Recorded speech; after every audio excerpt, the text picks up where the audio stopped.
Hi, everyone. Thank you so much for joining the session today.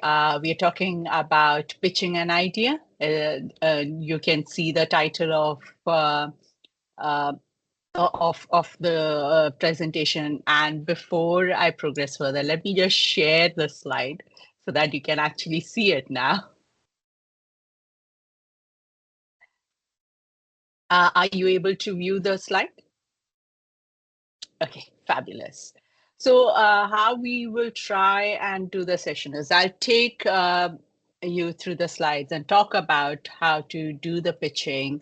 And then after that, open up the floor for any questions you may have. And if you have any thoughts that crop up whilst we are doing the presentation, feel free to add them in the chat box and we'll pick them up. So put that coffee down. Coffee's for closers only. Alec Baldwin delivered this iconic line in the movie Glengarry Glen Ross. It may sound harsh, but that is actually the reality. Pitching your idea and closing a deal can be a nerve-wracking process, and not one amongst us have been bereft of this anxiety. Even Richard Branson found it daunting once. Pitching is a speech that attempts to persuade someone to buy or do something. Pitching to a new investor or a new customer is an art. Usually, we tend to mix up pitching with selling. Selling happens when you have built rapport with a client through regular interactions over a period of time. And this relationship then enables you to engage in low or medium value deals where the stakes are not very high. However, pitching, on the contrary, has very high stakes and it ends in either a yes or a no. There are no shades of gray over here. If it is a no, then one doesn't flog oneself to exhaustion with a client. Like most salespeople do, both the client and the pitcher know that the exit light has turned red and it is time for the pitcher to leave. Only near polite courtesies are pending. It is therefore of immense significance that your pitch is well curated, it is crafted and smoothly hinged from one theme to the next, and it's immaculately executed. I call it single stitch, no second chances. Why is it a pitch and not a conversation or a discussion? It is a pitch because the stakes involved are very high. There is cognitive influencing going on between the parties. And most important, the attention span is finite. Hence, sense has to be injected into the process. Either the client already has a need and he's interested in buying, or the client can be moved towards a buying desire with a pitch. Both these possibilities exist. All this has to be done within the first 20 minutes. And you may ask why? Why do we have to put everything in 20 minutes?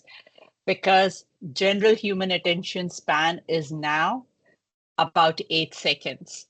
It is down from 12 seconds in 2005. And research has shown that the attention span for a formal presentation is between 15 to 20 minutes. And hence, when you're pitching an idea, it needs to be done within that 20-minute span. There are three essentials or takeaway pointers of single stitch pitch. It is ditch the pitch, switch to the pitch, and stitch the pitch. What is ditch the pitch? It is surprise, right? When I say it's all about pitching and then I'm saying ditch the pitch. What I'm saying is avoid the premature pitch. People can intuitively feel when they are being sold to, and they do not want to be subjected to an explicit act of being influenced. However, the dynamics change when they desperately have a need either to stay competitive or to avoid losses and want to evaluate the best product out there for and the best vendor also for specific ideas, products, or services. Both the parties know each other's role in the buying process. It's not a game here, but nothing is more disastrous than the seller jumping into a premature pitch. The sales presentation with its impressive deck must stay parked at the stage. Move on to the next one, that is the dynamic change story. At the very onset, when the stage has been handed over to you, ditch the pitch and begin with the dynamic change story. Begin with one of the most prominent transformational changes that are happening in the client's industry. What are the key disruptions in that industry? And it must be an attention seeker and alerts a client that if these changes are not embraced sooner or later, the firm will experience predestined gloom. Once its significance has been clearly highlighted, you have generated interest in the client who is now a little more attuned in listening to you. Like a movie, the dynamic change story must have intrigue, it must have buzz, it must have excitement, it must have relevance, and a little scare that if it's not adopted, then there could be dire situation for the client. Human beings, we are the only species on the planet with the ability to conceive things that we have never seen. Also, the only species that can tell stories. Remember, even at this stage, you're not pitching to the client. You're just finishing the client with your story. There are no confusing numbers, no calculations, just mesmerizing market developments. You're gently shaking up the foundations of his comfort zone at this stage. The next step is establishing relevance of the story. Now, have you noticed that once people have tasted luxury, it is difficult to give it up? In tough times, people can cut down on some essential expenses in all conventional kind of products. That is, possibly move from Waitrose to Asda or holiday in Cornwall as against to going to Nice. But when it comes to luxury products, they will not give it up. Like Ferrari, owning a Ferrari, or having premium club seats for a football match, because it defines them in public. Prior to pitching, it is important to know what is the luxury taste of the client's organization. What is it that the client's firm wants to preserve at all cost, and that it will not give up under any circumstance, as it defines them and identifies them. A point to note here is that pitching is not a needs assessment session. Those studies show that 82% of people who go to pitch are not aligned with the needs of the client, but it is assumed that a comprehensive needs assessment has been done prior to the pitching. Now we move on to the next step, that is switch to the pitch. Imagine you're hungry and you're doing food shopping at a supermarket. What do you think happens? You project your present hunger onto the future, and you end up buying a whole lot of things which you may not really need. In cognitive terms, projection bias is the tendency to project our current preferences onto a future event. The idea of the dynamic change story is to create a projection bias within the client so that they're hungry for the pitch and want to hear more. We then roll out the plan. So have a single idea. Confirmation bias. Build the expectancy asset. Reveal the Blackberg. Pitch to the five senses. And finally, retain a pitching locomotion. Have a single idea. Most pitches inundate the client with a multiplicity of themes and ideas. You may have equally brilliant ideas, but discipline yourself to pitch one single enticing idea. Let it be soaked up in its entirety by the client. Even though it's a cliche to quote the Apple example anymore, the iPod, the phone, and the internet all coagulating to form the iPhone is indeed a brilliant single idea. This single idea is not an experimentation. It must make a difference to the client, and the pitcher must have this conviction. Keep the pitch crisp and succinct. Once again, repeating maximum 20 minutes to hold the client's attention. According to Richard Branson, the pitch must be short enough to fit on a drinks coaster. If it can't fit on the back of an envelope, then it's probably a bad idea. One such beer mat idea resulted in a $10 million investment and a $3 billion company 3 years later. Next is confirmation bias. When two professionals meet, there is an attempt at conversational dominance, impression creation, challenge, rapport building. Basically, cognitive transactions are going on both explicitly and tacitly. But what is the internal dialogue? It is about categorization. That is fitting a person into a category so that it makes sense to the other person. This is how the human mind organizes itself.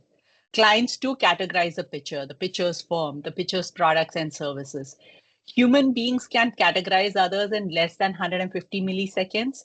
And if you extrapolate that in 20 minutes, they make indelible and lasting perceptions about the pitcher. Clients then compare it with their pre-existing ideas and knowledge. This is known as confirmation bias. Clients generally have certain presuppositions and biases prior to the meeting. They come to the meeting to validate their biases and are busy acquiring proof to supplement their thoughts. The pitch, if it has to breathe, has to penetrate the sheath and make it interesting enough to the client or for him or her to consider the new idea. Your pitch must make the client temporarily suspend all the pre-existing notions, presuppositions, biases, and prejudices about you and your firm. And why? Why do you think? Because it is to increase their receptivity to your idea. If your pitch is not aligned to your customers' drivers, the DCS or the dynamic change story that you have delivered with such precision and impact will lose its credibility. Next, build the expectancy asset. Just like one prudently invests in various assets, similarly, pitching needs assets and building the client's expectancy is an integral part of single stitch pitch. No pitch can succeed if it misses this point. The pitch has to create an expectancy or hope in the client as to where they can remain positioned if they adopt this idea. Why now? The pitch must ask and answer this key question. Why is it that you're pitching this idea now? And what is the significance of this to the client? Where is it going? What likely hindrances could happen in this big idea? What placatory strategies have you thought of to see this idea take off? There was a 40-minute TED interview with Chris Anderson when Elon Musk speaks about future tunnels under LA. This was some time back. And he paints the transportation ease picture. When he pitches for solar powered houses everywhere in the United States, he's painting a grid free electricity future. His famous line, I don't create companies for the sake of creating companies, but to get things done. In your pitch, the client must get the expectancy conviction that here is a doer firm. Reveal the Blackberg. Business alacrity, that is the speed of response today, is one of the most predominant elements in competitive sustenance. We know about Kodak, we know about Polaroid, Nokia, BlackBerry, that is companies who couldn't see the changing business terrain or remained in a state of denial. These companies went through a normalcy bias, that is a refusal to plan for or react to a disaster which has never happened before. All of us know about the changes that took place during the pandemic, the impact it had on large organizations. So it is being prepared for something which has never happened before, and that is business alacrity. The iceberg that struck the Titanic was almost invisible. Continuous melting had given it a clear mirror-like surface, which reflected the water and the dark night sky like black ice on a wintry road. This type of iceberg is called the Blackberg. It is possible that the crew could have been looking right at the iceberg from a distance and not seen anything unusual. Introduce the Blackberg in your pitch. This is the gentle fright element which everyone misses seeing, the market disruptor, or how the client's business is going to change if certain transitions are not done. For example, an indirect competitor. Parker Pence, once upon a time, if you knew about them, had an indirect competitor in word processor. The loss aversion nature of human being kicks in and things could be easier. To make people buy out of pleasure or of a gain is healthier, but it doesn't work that way on most occasions.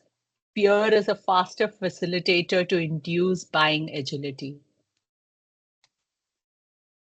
And now you pitch to the senses. The client must be able to see, hear, smell, taste, and touch the brand. Take a single idea and pitch to the 5 senses of the client. A few examples. The noise of a Ferrari is part of the brand, right? So you have sound, you have touch, and you have the visual. It's not just the scent of the perfume, but also the bottle of the perfume that it comes in is key. And same goes for whiskey brands too. Retain your pitching locomotion. Clients are intelligent, experienced, and understand the pitcher psyche. So do pitchers who claim that they can figure out the client.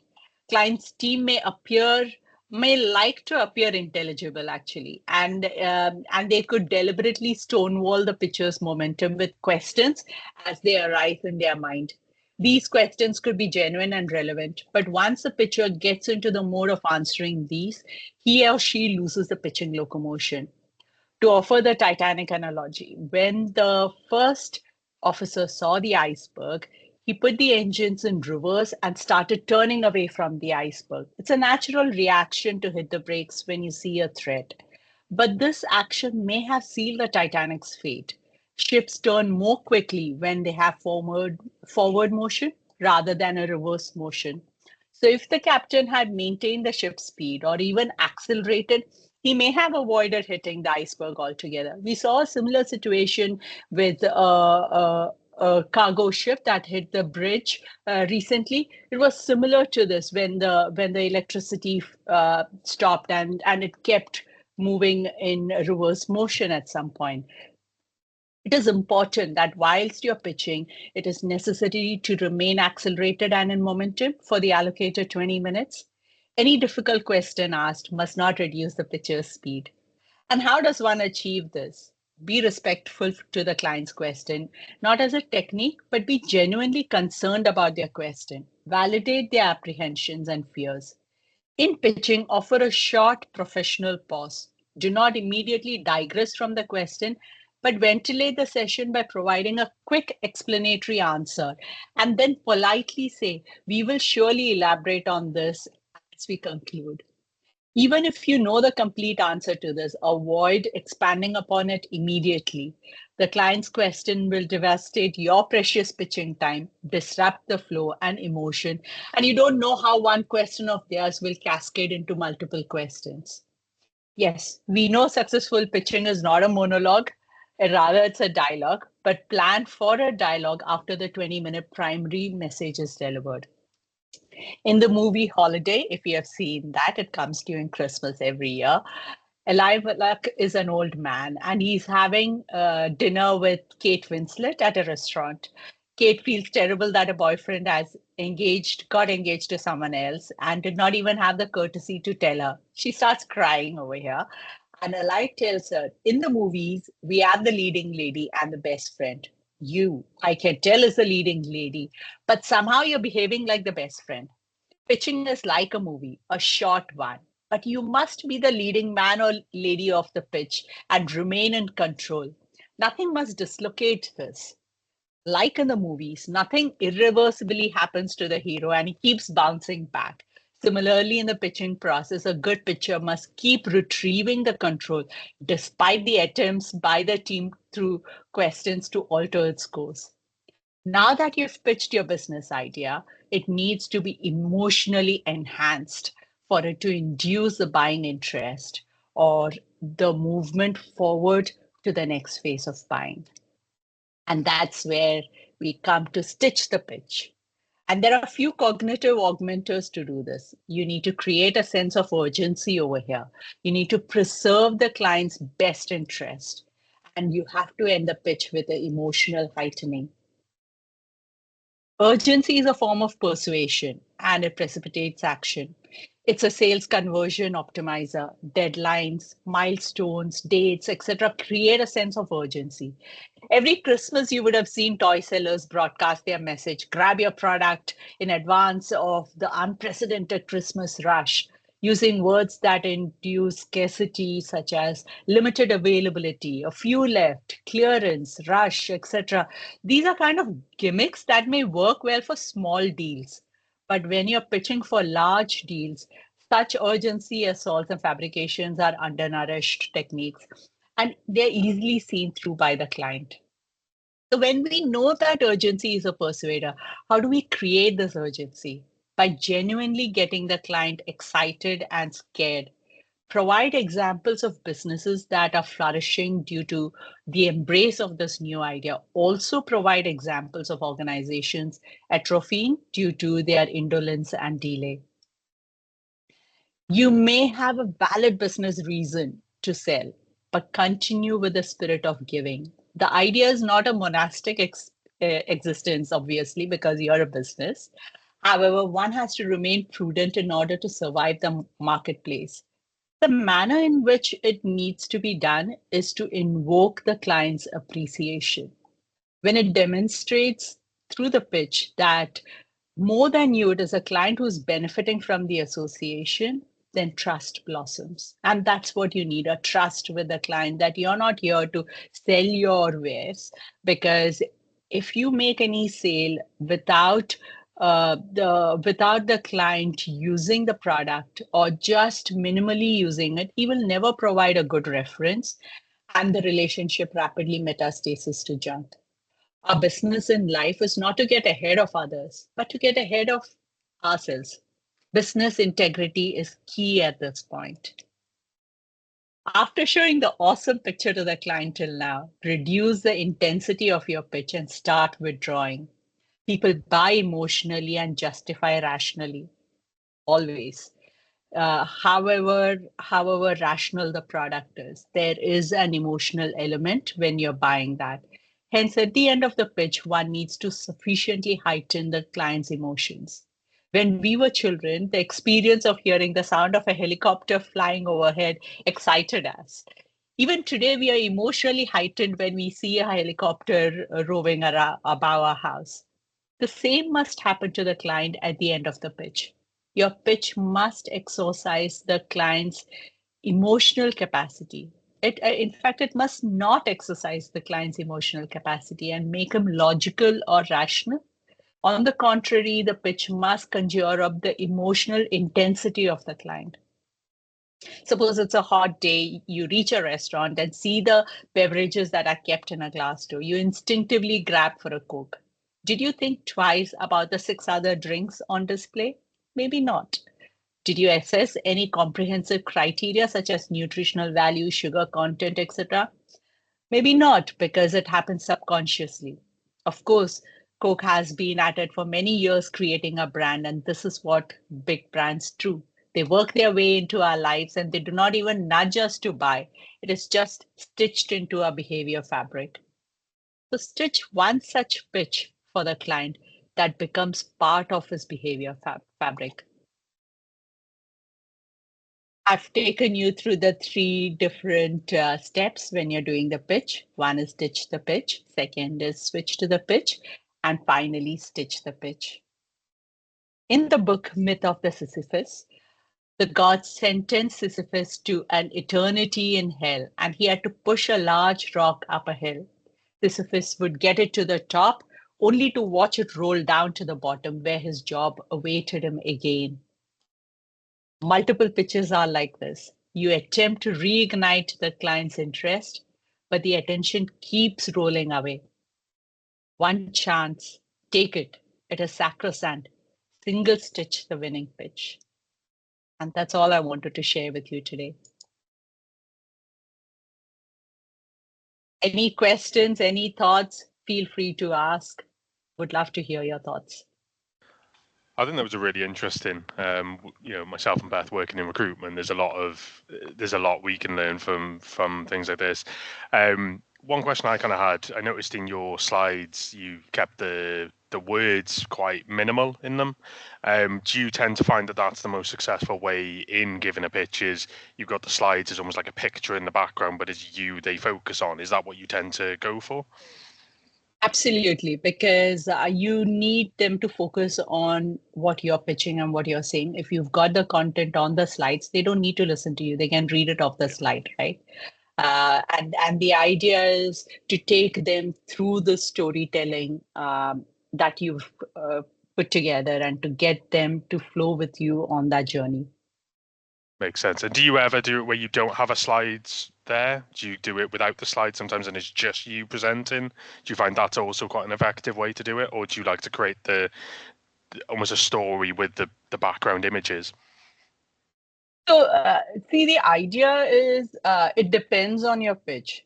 I mean, I love storytelling where you don't have to have slides, where you're actually presenting it through stories and you're signposting yourself on the floor, as in, this is the past, this is the future, this is the present, and you take them through the story. That's amazing. But if you're doing a presentation for 20 minutes, and if you're doing a talk for 20 minutes, it's a lot. You find the attention slipping away. You'll find questions coming in between, which means your pitch is getting derailed. And I think if you have a lot of points to discuss, it's always good to have slides, which creates a visual impact and supports your pitch. Makes sense. Yeah. Any other questions?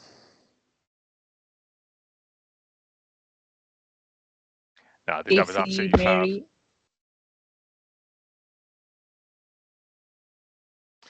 Right, I'll stop the recording now then, Seema, but that was really, really informative. I really enjoyed that. Thank you, Seema. Thank you. Thank you so much. And yeah, please feel free to ask any questions or any thoughts. You've got my details. Don't hesitate to reach out. Thanks, Seema.